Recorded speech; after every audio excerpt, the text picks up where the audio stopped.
बरोबर. या सगळ्यामध्ये तिसऱ्या आघाडीची पण आज बैठक झाली आहे पुण्यामध्ये. त्यावेळी बच्चू कडू असं म्हणालेत की भाजपानं ओबीसी आणि मराठा असा वाद निर्माण केला आहे. हे खरं आहे? आता बच्चू कडू हे या मंत्रिमंडळात त्यांना जागा नाही मिळाली, म्हणजे शिंदेच्या मंत्रिमंडळामध्ये. आधीच्या मंत्रिमंडळात मला वाटतं ते गेल्या वेळेला मंत्री होते आणि त्यांचं मंत्रिपद गेलं हे त्यांचं एक दुःख आहे. आणि मला वाटतं एक त्यांचा एक साथीदार पण त्यांचा काहीतरी सोडून दुसऱ्या पक्षात गेला आहे असं काहीतरी आहे. त्यांची जी संघटना आहे ती त्याची प्रहारमधला एक कोणीतरी सोडून भाजप किंवा दुसरीकडे कुठेतरी गेला आहे. त्याच्यामध्ये ही जी तिसरी आघाडीचं जे आहे ते आता कितपत म्हणजे चालतंय ते पाहायला पाहिजे.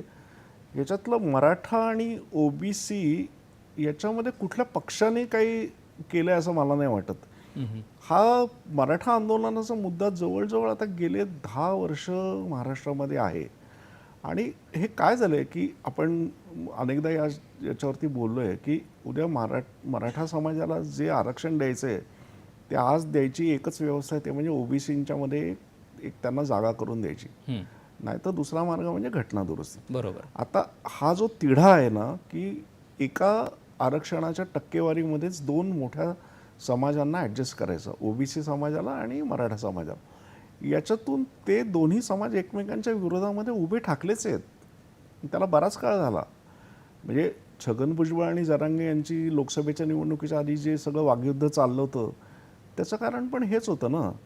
म्हणजे ओबीसी आणि मराठा समाज यांना एकमेकांच्या विरोधात उभं करायला बाकीच्यांची कोणाची गरज आहे असं मला वाटत नाही. ती एक नैसर्गिक प्रक्रिया झाली आहे मला असं वाटतं. आता सारंगी असं वाटतं का, कारण की या दोन्ही ठिकाणी यांच्या व्यासपीठावरती वेगवेगळ्या प्रकारचे राजकीय नेते दिसत असतात, त्यामुळे ही चर्चा अधिक जोमाने होते असं वाटतं? नाही, ह्याच्यामध्ये काय मुद्दा शेवटी काय माहिती आहे का की उद्या विधानसभेच्या निवडणुकांमध्ये ओबीसी समाजाचा पाठिंबा कोण मिळवतो आणि मराठा समाजाचा पाठिंबा कोण मिळवतो, ही सगळी ती लढाई आहे.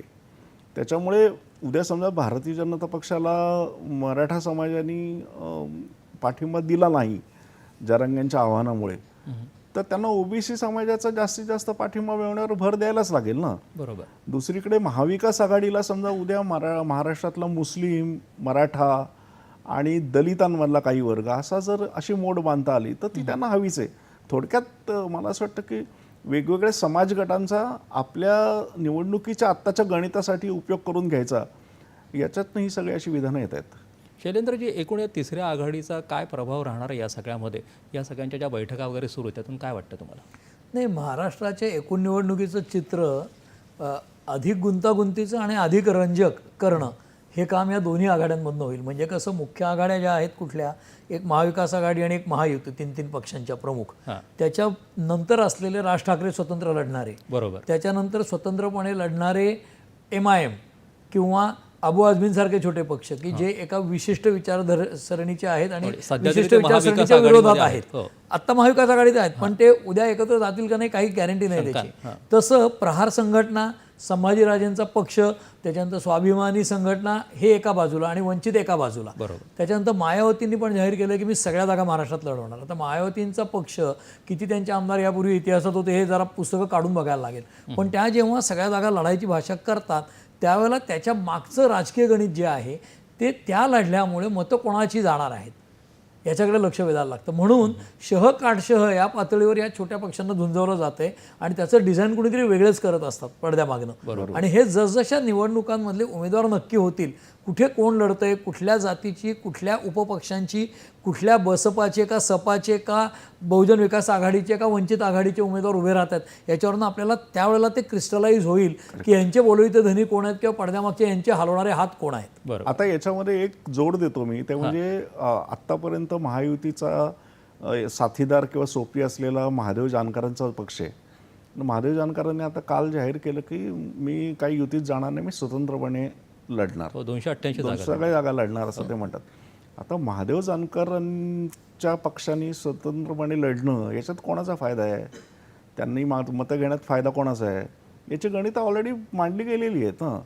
याच्यामध्ये एक दुसरा त्याच्यातला एक फॅक्टर असा आहे की जो सांगितला जाणार नाही, फारसं बोलणार नाही कोणी, ते म्हणजे अशा प्रकारच्या वेगवेगळ्या प्रकारच्या उमेदवारांची पलटण उतरवून केवळ विरोधकांचे उमेदवार पाडले जातील असं नाही आहे. आपल्या मित्रपक्षांचे पण बरेच उमेदवार पाडले जातील. म्हणजे अनेक समजा उदाहरणार्थ शिंदे गटाचे काही उमेदवार किंवा अजित पवार गटाचे काही उमेदवार भाजपला नको असतील तर ते त्या मतदारसंघात तशी खेळी करू शकतात ना, किंवा उलटंही होऊ शकतं. किंवा या बाजूला आघाडीमध्ये सुद्धा असं होऊ शकतं ना की आपल्या मित्रपक्षाला थोडंसं कंट्रोलमध्ये ठेवायला लागतं ना. मागच्या वेळेला भाजप आणि सेना ज्या वेळेला एकत्र निवडणुका लढवायचे तेव्हा हे अनेक वेळा झालेलं आहे की सेनेनी भाजपचे उमेदवार पाडायचे, भाजपनी सेनेचे उमेदवार पाडायचे. ज्या वेळेला 95च्या वेळेला सरकार पुढच्या निवडणुकीमध्ये गेलं त्यावेळेला असं मोठ्या प्रमाणावर झालं होतं. त्यामुळे वेगवेगळे उमेदवार हे केवळ आपल्याच विरोधकांसाठी शोधले जातात असं नाही, आपल्या मित्रपक्षांसाठी सुद्धा शोधले जातात. म्हणजे सूक्ष्म पातळीवरती वेगवेगळी समीकरणं सुरू असतातच. आपण ही चर्चा अशीच सुरू ठेवूयात आणि तोपर्यंत आधी घेऊयात एक छोटीशी विश्रांती.